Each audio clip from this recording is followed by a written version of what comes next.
السلام علیکم۔ ہمارے چینل اردو کرن کہانی میں خوش آمدید۔ رات کا آخری پہر تھا اور ہال میں ہر طرف سناٹا چھایا ہوا تھا، مگر شاری خان کے قدموں کی دھمک اس خاموشی کا سینہ چیر رہی تھی۔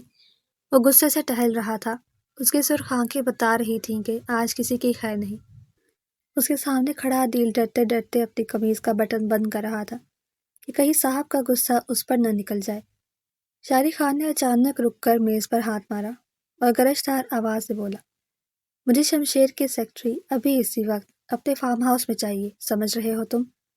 عدیل نے تھوک نگلتے ہوئے کہا، صاحب رات کے 2 بج رہے ہیں، وہ کوئی پیزا تو نہیں ہے جو آرڈر کرتے ہی آ جائے گی۔ وہ ایک لڑکی ہے اور اس وقت وہ اپنے گھر میں سو رہی ہوگی۔ شاری خان نے عدیل کو گھور کر دیکھا اور کہا، مجھے بہانے نہیں چاہیے، شمشیر نے میرے باپ کے ساتھ جو دھوکہ کیا ہے اس کا بدلہ میں اس کی سب سے خاص ملازم۔ وہ لڑکی شمشیر کی کمزوری ہے اور میں اس کمزوری کو اپنی قید میں چاہتا ہوں۔ عدیل نے سر کھجاتے ہوئے کہا، لیکن صاحب وہ تو صرف ایک ملازمہ ہے، 22 سال کی معصوم سی لڑکی ہے۔ میں نے تحقیق کی ہے، اس کا کوئی وارث نہیں ہے۔ ماں باپ بچپن میں ہی اللہ کو پیارے ہو گئے تھے، وہ بیچاری تو خود کرائے کے گھر میں رہتی ہے۔ شارق نے نفرت سے منہ پھیر لیا اور بولا، یتیم ہو یا لاوارث، میرے لیے وہ صرف شمشیر تک پہنچنے کی ایک سیڑھی ہے۔ 28 سالہ شاری خان، جسے دنیا ایک ظالم جاگیردار سمجھتی تھی، آج اپنے باپ کے قاتل کو تڑپانے کے لیے کچھ بھی کر گزرنے کو تیار تھا۔ جاؤ عدیل، اور صبح ہونے سے پہلے اسے میرے قدموں میں لا کر ڈالو، ورنہ تم اپنی نوکری سے ہاتھ دھو بیٹھو گے۔ عدیل نے مایوسی سے سر ہلایا اور دل ہی دل میں بڑبڑایا، یا اللہ، یہ محبت اور نفرت کے چکر میں ہم غریبوں کی نیند کیوں حرام ہوتی ہے؟ اچھا صاحب، جاتا ہوں، مگر لڑکی کو اٹھانا ہے، کوئی بوری تو نہیں جو کندھے پر لا دوں۔ شارق نے اسے دوبارہ گھورا تو وہ فوراً وہاں سے بھاگ کھڑا۔ دوسری طرف شہر کی مصروف سڑک پر زویا تھکی ہاری دفتر سے نکلی تھی۔ رات کافی ہو چکی تھی اور رکشہ ملنا مشکل لگ رہا تھا۔ زویا نے اپنی شال کو اچھی طرح خود میں لپیٹا اور آسمان کی طرف دیکھ کر بولی، اے اللہ، آج تو سواری لا دے، گھر میں کھانے کو کچھ نہیں ہے، اور اگر آج تنخواہ نہ ملی ہوتی تو شاید فاقہ کرنا پڑتا۔ وہ بھی یہ سوچ ہی رہی تھی کہ ایک کالے رنگ کی بڑی گاڑی اس کے سامنے آ کر رکی۔ زویا نے سوچا شاید کوئی راستہ پوچھنے کے لیے رکا ہے، لیکن پچھلا دروازہ کھلا اور 2 مضبوط ہاتھ اس کی طرف بڑھے۔ زویا کے منہ سے چیخ نکلنے ہی والی تھی کہ کسی نے اس کے منہ پر کپڑا رکھ دیا۔ زویا نے مزاحمت کرنے کی کوشش کی، مگر وہ طاقتور لوگوں کے سامنے بے بس تھی۔ گاڑی تیزی سے اندھیرے میں غائب ہو گئی۔ گاڑی کے اندر عدیل بیٹھا تھا، جس نے افسوس سے زویا کی طرف دیکھا، جو خوف سے کانپ رہی تھی۔ عدیل نے نرمی سے کہا، دیکھو بی بی، شور مت مچانا، ورنہ میرے ساتھ جو آدمی ہے یہ بہت خطرناک ہے۔ ہم تمہیں نقصان نہیں پہنچائیں گے، بس صاحب کا حکم ہے تمہیں ان کے پاس لے جانا ہے۔ زویا نے بمشکل کپڑا ہٹایا اور اٹک کر بولی، تم لوگ کون ہو اور مجھے کہاں لے جا رہے ہو؟ میرا کسی سے کوئی جھگڑا نہیں، میں تو ایک معمولی سی نوکری کرنے والی لڑکی ہوں، مجھے جانے دو، خدا کے لیے۔ عدیل نے پانی کی بوتل اس کی طرف بڑھائی اور بولا، اب یہ تو وہاں پہنچ کر ہی پتہ چلے گا کہ تمہارا قصور کیا ہے، فی الحال تو دعا کرو کہ صاحب کا غصہ ٹھنڈا ہو چکا ہو۔ گاڑی ایک عالی شان فارم ہاؤس کے گیٹ سے اندر داخل ہوئی اور زویا کا دل زور زور سے دھڑکنے لگا۔ اسے گاڑی سے اتار کر بڑے ہال میں لایا گیا، جہاں سامنے ہی شاری خان اپنی مخصوص کرسی پر بیٹھا سگار پی رہا تھا۔ دھوئیں کے بادلوں کے پیچھے اس کا چہرہ انتہائی رعبدار لگ رہا تھا۔ زویا کو دھکا دے کر اس کے سامنے کھڑا کیا گیا تو شارق نے پہلی بار نظر اٹھا کر اسے دیکھا۔ زویا کی بڑی بڑی آنکھوں میں خوف کے سائے لہراتے دیکھ کر شارق ایک لمحے کے لیے ساکت ہو گیا۔ اسے سوچا تھا کہ شمشیر کی سیکرٹری کوئی چالاک عورت ہوگی، مگر سامنے تو کانچ کی گڑیا کھڑی تھی۔ زویا نے ہمت جمع کی اور کانپتی آواز سے بولی، آپ کون ہیں اور مجھے یہاں کیوں لائے ہیں؟ میں شمشیر صاحب کی صرف ملازمہ ہوں، میرا ان کے ذاتی معاملات سے کوئی تعلق نہیں۔ شارق اپنے خیالات سے باہر آیا اور اس نے سگار آنکھ تان میں مسلتے ہوئے طنزیہ انداز میں کہا، تم جانتی ہو کہ شمشیر نے میرے باپ کی جائیداد کیسے ہڑپ کی تھی؟ اس فراڈ میں تمہارے دستخط بھی بطور گواہ موجود ہیں۔ زویا حیرت سے بولی، نہیں، یہ جھوٹ ہے، میں نے کبھی کسی کاغذ پر دستخط نہیں کیے، آپ کو غلط فہمی ہوئی ہے۔ شارق اپنی جگہ سے اٹھا اور آہستہ آہستہ چلتا ہوا زویا کے قریب آیا۔ اس کی آنکھوں میں نفرت دیکھ کر زویا پیچھے ہٹی۔ شارق نے گررا کر کہا، جھوٹ مت بولو، مجھے سب خبر ہے، تم اس کی شریک جرم ہو، اور اب تمہیں اس کی سزا ملے گی۔ جب تک شمشیر وہ فائل میرے حوالے نہیں کرتا، تم میری قید میں رہو گی۔ عدیل، اس لڑکی کو تہہ خانے میں بند کر دو، اور خبردار جو اسے پانی کا ایک قطرہ بھی دیا۔ زویا نے چیخ کر کہا، نہیں پلیز ایسا مت کریں، مجھے اندھیرے سے ڈر لگتا ہے، مجھے بند جگہ سے گھٹن ہوتی ہے۔ شارق نے اس کی فریاد سنی انسنی کر دی اور اوپر اپنے کمرے کی طرف بڑھ گیا۔ عدیل نے بے چارگی سے زویا کو بازو سے پکڑا اور تہہ خانے کی طرف لے جانے لگا۔ زویا مسلسل رو رہی تھی اور کہہ رہی تھی کہ میں بے قصور ہوں، مجھے جانے دو، مگر عدیل نے اسے ایک اندھیرے کمرے میں دھکیل کر باہر سے کڈی لگا دی۔ زویا نے دروازے پر زور زور سے ہاتھ مارنا شروع کر دیے۔ کھولو دروازہ، مجھے سانس نہیں آ رہی، کوئی ہے، اللہ کے لیے میری مدد کرو۔ تہہ خانے میں شدید حبس اور نمی تھی۔ زویا کو بچپن سے دمے کا مرض تھا، اور اس وقت خوف اور گھٹن نے اس کی بیماری کو ابھار دیا تھا۔ اس کا سانس اکھڑنے لگا۔ وہ اپنے دستی بیگ میں انہیلر تلاش کرنے لگی، مگر اندھیرے میں اسے کچھ سجائی نہیں دے رہا تھا۔ اس کا بیگ ہاتھ سے چھوٹ کر دور جا گرا۔ زویا نے اپنا گلا پکڑ لیا۔ اسے لگ رہا تھا جیسے کوئی اس کا گلا دبا رہا ہو۔ وہ زمین پر گر گئی اور تڑپنے لگی۔ اس کے منہ سے صرف خرخراہٹ نکل رہی تھی اور آنکھیں پتھرا رہی تھی۔ اوپر کمرے میں شارق خان بے چینی سے ٹہل رہا تھا۔ اسے زویا کا وہ آخری جملہ یاد آ رہا تھا کہ مجھے گھٹن ہوتی ہے۔ وہ بار بار خود کو سمجھا رہا تھا کہ یہ سب ڈرامہ ہے، شمشیر کے لوگ ایسے ہی اداکار ہوتے ہیں، مگر اس کے دل میں عجیب سی بے چینی تھی، جیسے کچھ بہت برا ہونے والا ہے۔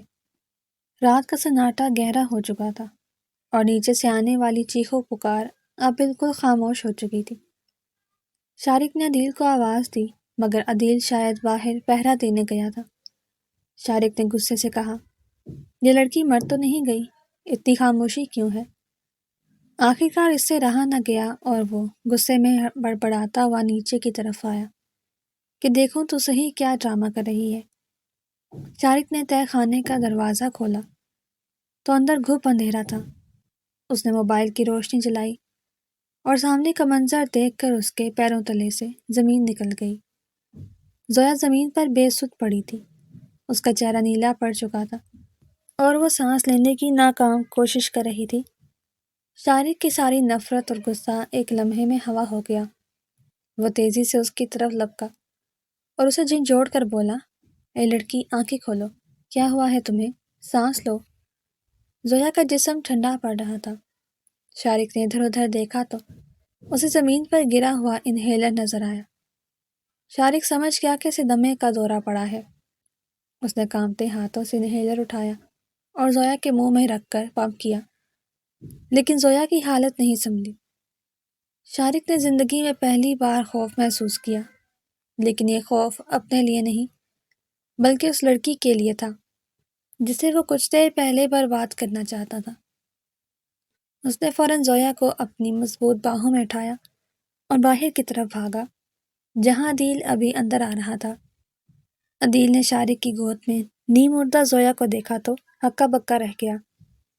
شارق نے دھاڑ کر کہا، گاڑی نکالو عدیل، فوراً ہسپتال جانا ہے، اگر اس سے کچھ ہو گیا تو میں شمشیر سے پہلے خود کو گولی مار دوں گا۔ یہ وہ موڑ تھا جہاں نفرت کی جنگ نے ایک نیا رخ اختیار کر لیا تھا، کیونکہ ظالم اغواکار اب مسیحا بن چکا تھا۔ گاڑی کی رفتار ہواؤں سے باتیں کر رہی تھی اور بارش کی بوندیں ونڈ اسکرین پر طبلہ بجا رہی تھی، مگر گاڑی کے اندر موجود خاموشی اس شور سے کہیں زیادہ خوفناک تھی۔ شارق خان نے زویا کا سر اپنی گود میں رکھا ہوا تھا اور وہ بار بار اس کی نبض چیک کر رہا تھا، جو کسی دھاگے کی طرح کمزور پڑتی جا رہی تھی۔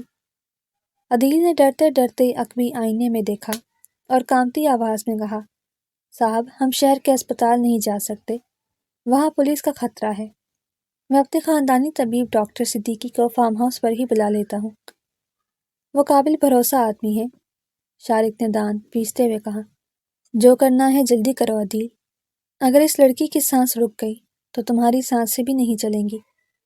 عدیل نے جلدی سے فون ملایا اور گاڑی کا رخ واپس فارم ہاؤس کی طرف موڑ لیا۔ زویا کا جسم بخار سے تپ رہا تھا اور وہ نیم بے ہوشی میں کچھ بڑبڑا رہی تھی۔ شارق نے کان لگا کر سنا تو وہ اپنی ماں کو پکار رہی تھی۔ شارق کے دل میں ایک عجیب سی چبھن ہوئی۔ اس نے آج تک صرف نفرت کرنا سیکھا تھا، مگر اس معصوم چہرے نے اس کے اندر چھپے انسان کو جگا دیا تھا۔ وہ بے اختیار زویا کے ماتھے پر ہاتھ رکھ کر دھیمی آواز سے بولا، ہمت مت ہارنا لڑکی، میں تمہیں کچھ نہیں ہونے دوں گا، میں تمہارا مجرم ہوں، قاتل نہیں۔ فارم ہاؤس پہنچتے ہی ڈاکٹر صدیقی وہاں موجود تھے۔ انہوں نے فوراً زویا کو معائنہ کیا اور آکسیجن کا ماسک اس کے منہ پر لگا دیا۔ شارق کمرے کے باہر کھڑا بے چینی سے ٹہل رہا تھا۔ عدیل پانی کا گلاس لے کر آیا اور بولا، صاحب آپ بیٹھ جائیں، وہ ٹھیک ہو جائے گی، آپ تو ایسے پریشان ہو رہے ہیں جیسے وہ۔ شارق نے اسے گھور کر خاموش کروا دیا۔ اتنے میں ڈاکٹر باہر آئے اور سنجیدگی سے بولے، شارق صاحب، آپ نے تو ظلم کی انتہا کر دی تھی، اس بچی کے پھیپھڑے پہلے ہی کمزور ہیں اور اوپر سے شدید ذہنی دباؤ اور گھٹن نے اسے موت کے منہ میں دھکیل دیا تھا۔ اگر تھوڑی دیر اور آکسیجن نہ ملتی تو دماغ کی رگ پھٹ سکتی تھی۔ شارق نے شرمندگی سے سر جھکا لیا اور مدھم آواز میں پوچھا، اب کیسی ہے وہ؟ ڈاکٹر نے کہا، خطرے سے باہر ہے، لیکن اسے مکمل آرام اور خوشگوار ماحول کی ضرورت ہے، ورنہ اگلا دورہ جان لیوا ثابت ہو سکتا ہے۔ یہ کہہ کر ڈاکٹر چلے گئے تو شارق نے عدیل کی طرف دیکھا اور کہا، تم یہیں پہرا دو، میں اندر جا رہا ہوں۔ شارق دروازہ کھول کر آہستگی سے اندر داخل ہوا تو زویا آنکھیں کھول چکی تھی۔ وہ ابھی بھی نکاہت محسوس کر رہی تھی۔ جیسے ہی اس کی نظر سامنے کھڑے شارق پر پڑی، وہ خوف سے سہم گئی اور بستر کی چادر کو مٹھی میں بھینچ دیا۔ اس نے کانپتی ہوئی آواز میں کہا، مجھے مت مارنا، میں نے تمہارا کیا بگاڑا ہے، مجھے گھر جانے دو۔ شارق نے اپنے چہرے پر سختی لانے کی کوشش کی مگر ناکام رہا۔ وہ کرسی کھینچ کر اس کے بیڈ کے پاس بیٹھ گیا اور نرمی سے بولا، میں درندہ نہیں ہوں زویا، میں صرف اپنا حق لینا چاہتا ہوں، تمہیں مارنا میرا مقصد نہیں تھا، مجھے نہیں پتا تھا کہ تمہیں دمہ کی بیماری ہے۔ زویا کی آنکھوں میں آنسو تیرنے لگے اور وہ سسکیوں کے درمیان بولی، تم امیر لوگوں کے لیے ہم غریبوں کی جان کی کوئی قیمت نہیں ہوتی، تم نے مجھے جانوروں کی طرح تہہ خانے میں پھینک دیا تھا، اگر میں مر جاتی تو کیا تم میرے مردہ جسم سے نکاح کرتے؟ شارق اس کی تلخ باتوں پر خاموش رہا، پھر پانی کا گلاس اس کی طرف بڑھایا اور کہا، پی لو، تمہارے گلے کو ترائی کی ضرورت ہے۔ زویا نے غصے سے اس کے ہاتھ پر ضرب لگائی اور گلاس دور جا گرا۔ کانچ ٹوٹنے کی آواز گونجی تو عدیل بھاگتا ہوا اندر آیا اور بولا، کیا ہوا صاحب، سب خیریت تو ہے نا؟ شارق نے ہاتھ کے اشارے سے اسے روکا اور زویا کی آنکھوں میں آنکھیں ڈال کر بولا، میں جانتا ہوں تم مجھ سے نفرت کرتی ہو اور تمہیں کرنی بھی چاہیے، لیکن ایک بات یاد رکھنا، جب تک شمشیر وہ فائل نہیں دیتا تم یہاں سے ہل بھی نہیں سکتی۔ زویا نے تڑپ کر کہا، وہ کبھی نہیں آئے گا، اسے میری پرواہ نہیں ہے، تم اپنی ضد میں میری جان لے لو گے۔ شارق نے جھک کر ٹوٹے ہوئے کانچ کے ٹکڑے چننا شروع کر دیے اور سنجیدگی سے کہا، اگر وہ نہیں آیا تو میں خود اسے گھسیٹ کر آؤں گا، لیکن تب تک تم میری مہمان ہو، قیدی نہیں۔ عدیل، کل صبح ڈاکٹر کی بتائی ہوئی ساری دوائیاں لے آنا، اور سنا لڑکی، تمہیں اب تہہ خانے میں نہیں جانا پڑے گا، یہ کمرہ تمہارا ہے، لیکن کھڑکیوں سے جھانکنے کی کوشش مت کرنا، باہر پہرے دار کھڑے ہیں اور وہ میرے جتنے رحم دل نہیں ہیں۔ عدیل نے ماحول کا تناؤ کم کرنے کے لیے مسکراتے ہوئے کہا، بھابھی جی، میرا مطلب ہے باجی جی، آپ فکر نہ کریں، شارق صاحب اوپر سے ناریل کی طرح سخت ہیں لیکن اندر سے بالکل ملائی ہیں، آپ نے تو آج ان کا بلڈ پریشر ہی ہائی کر دیا تھا، ورنہ میں نے انہیں کبھی کسی کے لیے اتنا پریشان نہیں دیکھا۔ زویا نے حیرت سے شارق کی طرف دیکھا جب اٹھ کر کھڑکی کے پاس کھڑا باہر اندھیرے کو گھور رہا تھا۔ زویا نے دھیمی آواز میں کہا، مجھے بھوک لگی ہے۔ شارق فوراً مڑا اور عدیل کو حکم دیا، جاؤ جلدی سے کچھ کھانے کے لیے لاؤ اور دھیان رکھنا مرچ مسالہ نہ ہو۔